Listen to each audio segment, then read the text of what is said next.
Hello everyone. इस video में बात करने वाले हैं हम नेक्स्ट टॉपिक के बारे में, change of variable. Change of variable का मतलब एक कोऑर्डिनेट से जब दूसरे कोऑर्डिनेट में जाते हैं तब इंटीग्रेशन कैसे करते हैं। अभी तो देखो हमने कोई भी कोऑर्डिनेट सिस्टम स्विच नहीं करा।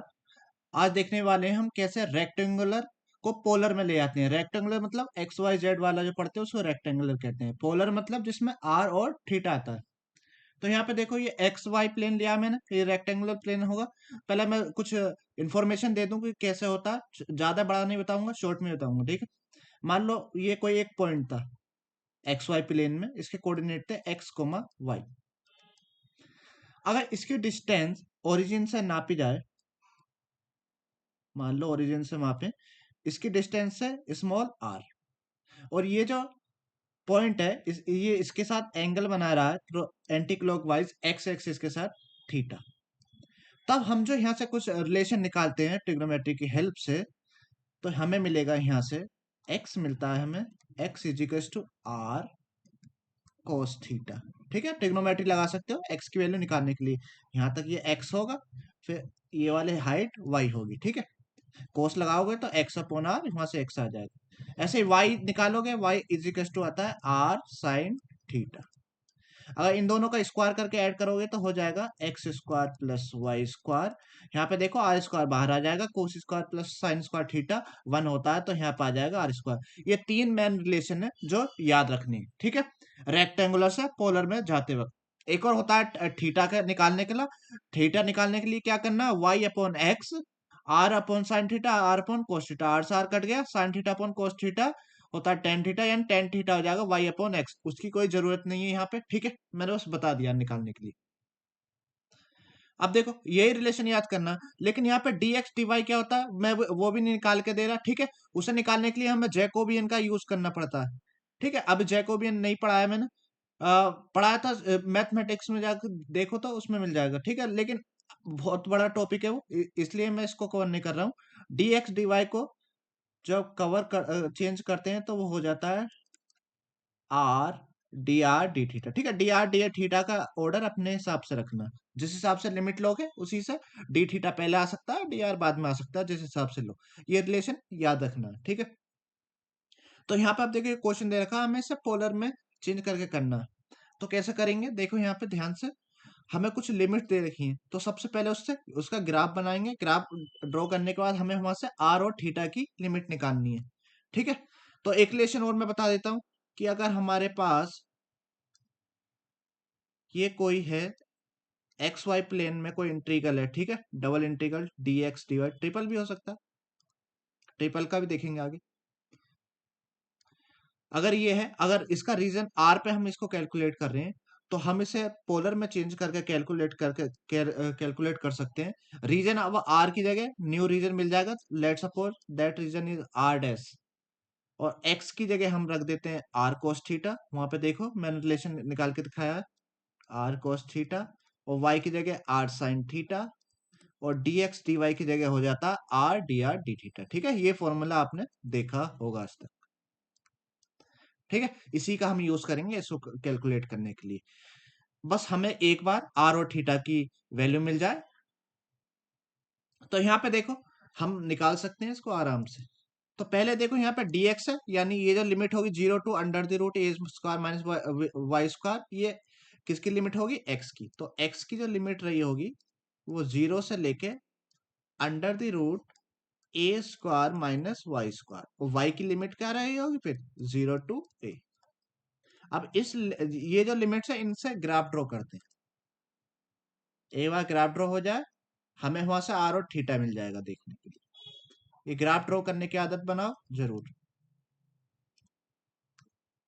तो एक्स बराबर जीरो, तो एक्स बराबर जीरो तो कहीं भी पे ही हो सकता है। एक्स बराबर जीरो होता है, पहले इसको नाम देते हैं, एक्स एक्सिस वाई एक्सिस। तो एक्स बराबर जीरो तो होता है वाई एक्सिस पे, ठीक है। तो इसको मैं शेड कर देता हूँ, ठीक है, पता लगाने के लिए, पता लगाना कौन सा रीजन होगा। फिर x is equal to under the root a square minus y square, तो x is equal to under the root a square minus y square, दोनों तरफ स्क्वायर करो तो यहाँ से मिलेगा हमें, यहाँ से मिलेगा ये x square is equal to a square minus y square, दोनों तरफ स्क्वायर करने के बाद वाई स्क्वायर को इधर कर लिया, तो ये x square plus y square, ये तो सर्कल है, क्या होता है ये सर्कल, जिसका सेंटर ओरिजिन है, ठीक है, कोई भी एक्स और वाई के साथ कोई सब्ट्रैक्शन नहीं है, और इसकी रेडियस होगी ए, जिस नंबर का स्क्वायर होता है अदर। तो हमें पता चल चुका है ये सर्कल होगा जिसकी रेडियस होगी ए, ठीक है, सेंटर पे होना चाहिए थोड़ा इस टाइप से, ठीक है। आगे देखते हैं, अगली लिमिट देखो y की, और सर्कल की रेडियस a है, तो ये भी a होगी, ये भी a, इधर माइनस ए, ठीक है, वो नहीं लिख रहा हूं, ठीक है, यहाँ ऐसे माइनस ए। आगे देखो, फिर दे रखा है y जा रहा जीरो से a, y जीरो होता है y एक्सिस पे, वो कहीं से भी कहां तक हो सकता है, वो कहां तक जा रहा है a तक, यहां तक, ठीक है। तो अब मुझे बताओ कौन सी बाउंड्री है ऐसी बाउंड्री जो टोटल रीजन को बना रही है, टोटल रीजन को बना रही हो। यहाँ पे देखो, एक बाउंड्री तो ये रही पहली, दूसरी यहां तक, तीसरी ये रही, ठीक है। तो चौथी कौन से ये वाली, चौथी बाउंड्री जो होगी ये होगी, ठीक है, ये नहीं हो सकती, ठीक है, ये नहीं हो सकती, ठीक है। तो ये जो होगा वन क्वार्टर सर्किल होगा।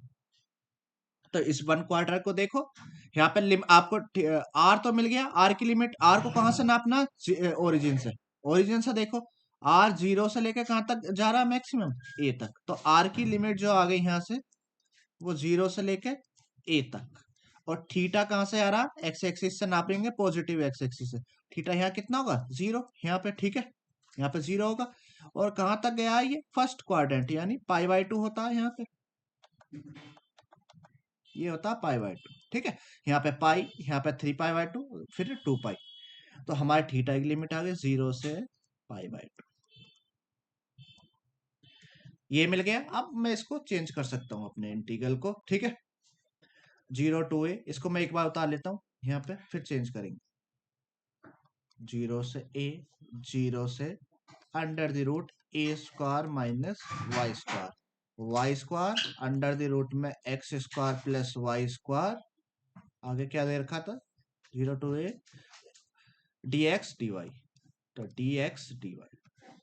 अब इसको चेंज कर दो भैया जल्दी से, y की जगह क्या था, देखो y की वैल्यू कितनी थी पोलर में, देखो y की जगह था आर साइन थीटा, तो यहाँ पे लिख देंगे y की जगह आर साइन थीटा, यानी आर साइन थीटा का whole square under the root x square plus y square कितना है, वो है आर स्क्वायर,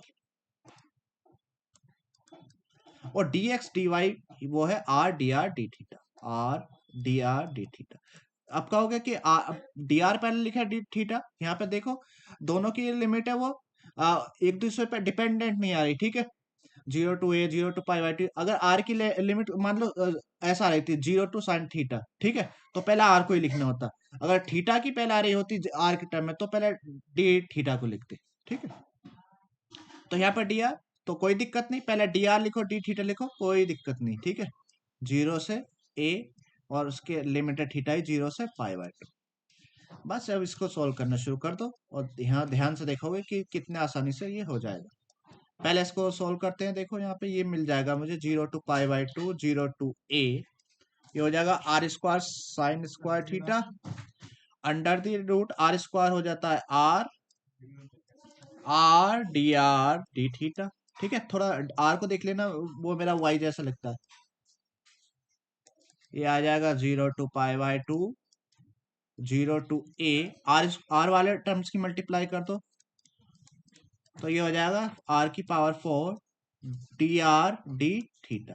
पहले क्या करना, डी आर आ रहा तो आर का इंटीग्रेशन कर दो, थीटा वाले टर्म्स कांस्टेंट की तरह एक्ट करेंगे, तो आर की पावर 4 का इंटीग्रेशन कर दो, साइन स्क्वायर थीटा तो कांस्टेंट रहेगा, तो ये हो जाएगा आर की पावर 5/5, और इसमें लिमिट लगानी है जीरो से ए, डी थीटा लिमिट लगा दो, ये आ गया मेरा zero to pi by two, यहाँ पे लगाओगे तो मिल जाएगा मुझे, पहले इसको लिख लेते हैं, ए की पावर 5/5, और जीरो लगाओगे तो जीरो की पावर 5/0, सॉरी 5 डी थीटा, तो यहां से ए की पावर 5/5 को मैं बाहर निकाल देता हूं, ये बचा 0 से π/2 sine square theta d theta. Sine square theta का इंटीग्रेशन तो नहीं मालूम हमें, लेकिन हमें एक आइडेंटिटी मालूम है डबल एंगल फॉर्मूला वाली। तो वो होती है 1 minus cos 2 theta upon 2 D theta. ठीक है, ये तो पता है। यहाँ से इस 2 की मल्टीप्लाई बाहर कर देंगे तो मिल जाएगा a⁵ ठीक है। अब 1 का इंटीग्रेशन करो, 1 का integration with respect to theta होता है वो थीटा ही आएगा।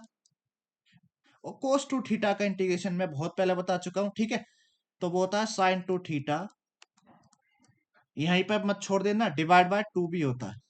ठीक है, अगर 4 थीटा आता तो 4 आ जाता, 8 होता तो 8 आ जाता। ठीक है, इस टाइप से। अगर 200 थीटा होता ना तो उसके नीचे 200 आ जाता। अब लिमिट लगा दो इसमें, बस हो गया ये क्वेश्चन। क्योंकि इस लेवल पर पढ़ ले हो इंजीनियरिंग मैथमेटिक्स है, बेसिक इंटीग्रेशन तो मुझे वाले याद होने चाहिए। 0 टू पाई, ये हो जाएगा π/2, ये हो जाएगा साइन 2 इंटू π/2 अपॉन 2, फिर लगाते हैं 0, तो ये हो जाएगा 0 माइनस साइन 2 इंटू 0, 0 हो जाएगा डिवाइड बाय, ये हो जाएगा साइन 2 से 2 कैंसिल, साइन पाई होता है 0, तो ये 0, ये 0, साइन 0 भी 0, ये तीनों टर्म बाद वाले गए, यहाँ से केवल π/2 आएगा, यहाँ से केवल π/2 बचेगा। तो आंसर आ गया पाई a⁵ अपॉन 20, ये इसका आंसर।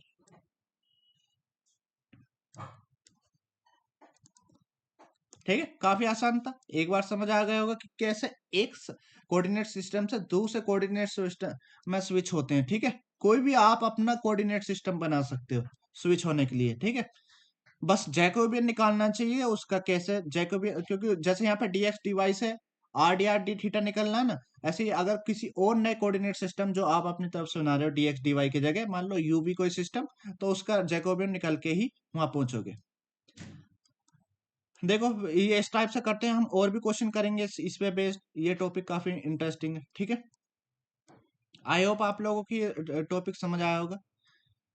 अगर टॉपिक समझ आया तो वीडियो पसंद आई तो लाइक कर देना और चैनल को सब्सक्राइब कर देना। इस वीडियो में इतना ही। ओके, थैंक यू, मिलते हैं नेक्स्ट वीडियो में नेक्स्ट प्रॉब्लम के साथ।